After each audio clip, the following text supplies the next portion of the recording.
إن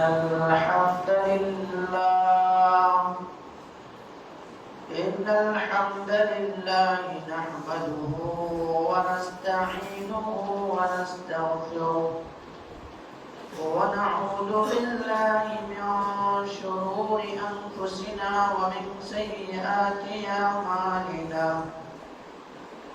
من يهده الله فلا مضل له ومن يضلله فلا هادي له وأشهد أن لا إله إلا الله وأشهد أن محمدا عبده ورسوله يا أيها الذين آمنوا اتقوا الله حق تقاته ولا تموتن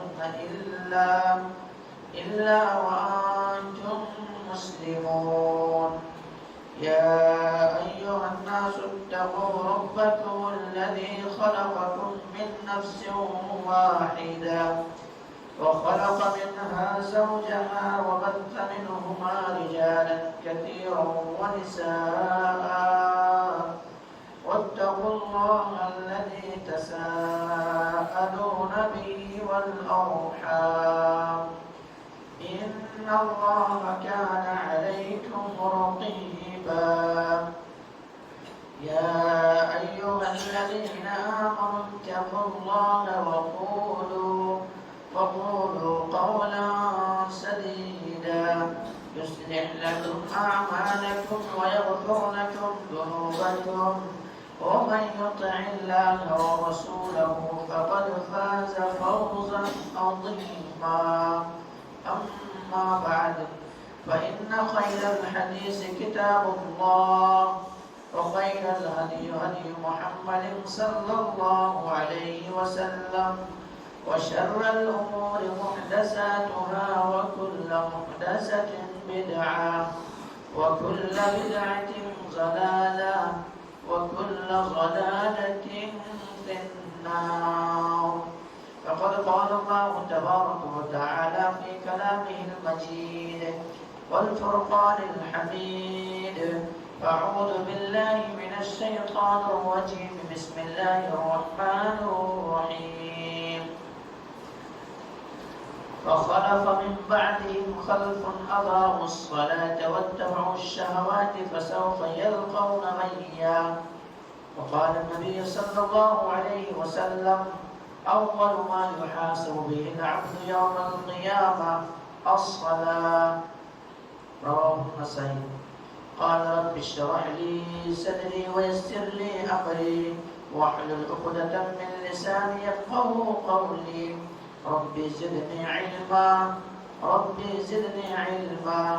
اللهم رب زدني علما سبحانك لا علم لنا إلا ما علمتنا إنك أنت العليم الحكيم لا يكلف الله نفسا إلا وسعها لها ما كسبت وعليها ما اكتسبت ربنا لا تؤاخذنا إن نسينا أو أخطأنا ربنا ولا تحمل علينا إسرا كما حملته على الذين من قبلنا ربنا ولا تحملنا ما لا طاقة لنا به واعف عنا واغفر لنا وارحمنا أنت مولانا فانصرنا على القوم الكافرين محترم حاضرین جمعہ دینی اور ملی بھائیوں عزیز بچوں پردہ نشین خواتین اسلام میری معزز اسلامی ماں اور بہنیں تمام تعریف حمد و ثنا کبریائی و بڑائی اس وحدہ لا شریک خالق کائنات مالک ارض و سما کے لیے ہے جس نے ہم بنی نوع انسانوں کو اس روئے زمین کے اندر مبعوث کیا اس روئے زمین کے اندر پیدا کیا اور پیدا کرنے کے بعد اللہ سبحانہ و تعالیٰ نے انہیں بلا چوچو چرا بھٹکتا ہوا راہ پر نہیں چھوڑا بلکہ ہماری رہبری کے لیے ہمارا رشد و ہدایت کی خاطر 1,24,000 انبیاء کرام کو اس روئے زمین کے اندر مبعوث کیا اس روئے زمین کے اندر بھیجا۔ تمام کے تمام نبیوں کے اوپر درود ہو اور تمام کے تمام رسولوں کے اوپر بھی، خصوصاً بالخصوص میرے اور آپ کا آقا جناب محمد کریم صلی اللہ علیہ وسلم پر اللہم صلی علی محمد وعلی آل محمد کما صلیت علی ابراہیم وعلی آل ابراہیم انک حمید مجید، اللہم بارک علی محمد وعلی آل محمد کما بارکت علی ابراہیم وعلی آل ابراہیم انک حمید مجید۔ محترم سامعین کرام، میں نے آپ حضرات کے سامنے قرآن مقدس سے ایک آیت تلاوت کی ہے۔ آیت سورہ مریم سے ہے اور آیت جو ہے 50 پر 9 ہے، یعنی 59 ہے۔ اسی طرح سے آپ حضرات کے سامنے ایک حدیث مبارکہ پڑھی گئی ہے، یہ حدیث سنن نسائی کے اندر موجود ہے۔ اس مناسبت سے آج میں آپ حضرات کے سامنے جو بیان کروں گا، روز قیامت بندے سے پہلا سوال، یعنی قیامت کے دن اللہ سبحانہ و تعالی بندوں سے سب سے پہلا سوال کیا کرے گا اس کے تعلق سے۔ اور یہ کوئی انوکھا موضوع نہیں ہے، نیا موضوع نہیں ہے، بلکہ یہ بارہا آپ لوگ سن چکے ہیں اور آپ لوگوں کو یاد بھی ہوگا۔ اگر آپ کہیں تو میں آپ لوگوں سے سوال کر لوں، پوچھ لوں کہ آخر بندے سے روز قیامت سب سے پہلا سوال کس چیز سے کیا جائے گا، کس تعلق سے کیا جائے گا؟ ماشاءاللہ تبارک اللہ، کیا ہے؟ یعنی روز قیامت سب سے پہلا جو سوال ہوگا بندے سے نماز کے تعلق سے ہوگا۔ لیکن آج ہمارے معاشرے کے اندر، ہمارے سوسائٹی کے اندر، ہمارے سماج کے اندر لوگ یہی سوال کو پور کرنے میں، یہی سوال کی تیاری میں کیا ہے مگن نہیں ہے، بلکہ اس سوال سے لوگ کیا ہے پہلو تہی کر رہے ہیں۔ اس کو دھیان بھی نہیں ہے اس سوال کا کہ ہمیں اللہ رب العالمین کی بارگاہ میں سب سے پہلے جو سوال کا جواب دینا پڑے گا، اور سب سے پہلا جو سوال ہوگا وہ نماز کے تعلق سے ہوگا۔ میرے بھائیوں، نماز اللہ رب العالمین کی نظر میں، شریعت کے اصطلاح میں نماز کی اتنا زیادہ اہمیت ہے، اتنا زیادہ اہمیت ہے کہ اللہ سبحانہ و تعالی نماز کے تعلق سے ایک مرتبہ قرآن مقدس کے اندر نہیں کہتا ہے۔ اور اللہ تبارک و تعالی اگر کسی بات کو مومن کے لیے بس ایک آیت بھی نازل کر دے تو کافی ہے، لیکن اللہ سبحانہ و تعالی نے نماز کے تعلق سے قرآن مقدس کے اندر 80 پر 2 مرتبہ تذکرہ کیا ہے۔ پوری آیتوں کے اندر 80 سے 2 مرتبہ نماز کے تعلق سے ذکر کیا، وَأَقِیمُوا الصَّلَاةَ، نماز قائم کرو، وَأَقِیمُوا الصَّلَاةَ، نماز قائم کرو۔ اور اسی طرح سے نماز کی اہمیت یہاں سے ہم اور آپ سمجھ سکتے ہیں کہ اللہ تبارک و تعالیٰ نے جتنے سارے عبادتیں فرض کی، تمام کی تمام عبادتیں، چاہے وہ حج ہو، روزہ ہو، زکوٰۃ ہو، کوئی بھی عبادتیں ہو، تمام کی تمام عبادتیں اللہ تبارک و تعالیٰ نے دنیا ہی کے اندر زمین پر فرض کیا۔ لیکن میرے اور آپ کا آقا جناب محمد کریم صلی اللہ علیہ وسلم کے اوپر جب نماز فرض کرنا چاہا، امت محمدیہ کے اوپر جب نماز فرض کرنا چاہا، تو اللہ سبحانہ و تعالی اللہ کے نبی جناب محمد کریم صلی اللہ علیہ وسلم وہاں لے گئے، معراج میں لے گئے، اور وہاں بلانے کے بعد اللہ تبارک و تعالیٰ نے اللہ کے نبی جناب محمد کریم صلی اللہ علیہ وسلم کو تحفے کی شکل میں، گفٹ کی شکل میں، اللہ کے نبی جناب محمد کریم صلی اللہ علیہ وسلم کو 50 وقت کی نماز عطا کی۔ 50 وقت کی نماز نبی کریم صلی اللہ علیہ وسلم دیے۔ نبی کریم صلی اللہ علیہ وسلم واپس آ رہے تھے، حضرت موسیٰ علیہ السلام سے ملاقات ہو گئی۔ موسیٰ علیہ السلام نے نبی اکرم جناب محمد کریم صلی اللہ علیہ وسلم سے استفسار کر لیے، پوچھ لیے، سوال کر بیٹھے کہ اے محمد کریم صلی اللہ علیہ وسلم، آپ کو جو اللہ تبارک و تعالیٰ آسمان دنیا پر بلایا ہے، تو بلانے کا مقصد اور ریزن یا تو کوئی تحفہ ہی آپ کو دینے کا مقصد ہوگا، اسی لیے اللہ تبارک و تعالیٰ نے آپ کو وہاں تک مدعو کیا ہے، وہاں تک بلایا ہے۔ نبی کریم صلی اللہ علیہ وسلم نے کہا، ہاں میرے بھائی، جو ہے اللہ تبارک و تعالیٰ نے میرے امت کے اوپر 50 وقت کی نماز فرض کی ہے، 50 وقت کی نماز فرض کی ہے۔ حضرت موسیٰ علیہ السلام نے کہا کہ میں بنی اسرائیل کو آزما چکا ہوں، تمہارے امت کے اندر یہ طاقت نہیں ہے، یہ سخت نہیں ہے، یہ ہمت نہیں ہے کہ وہ 50 وقت کی نماز پڑھ سکے، 50 وقت کی نماز ادا کر سکے، اسی لیے ایسا آپ کیجئے کہ اپنے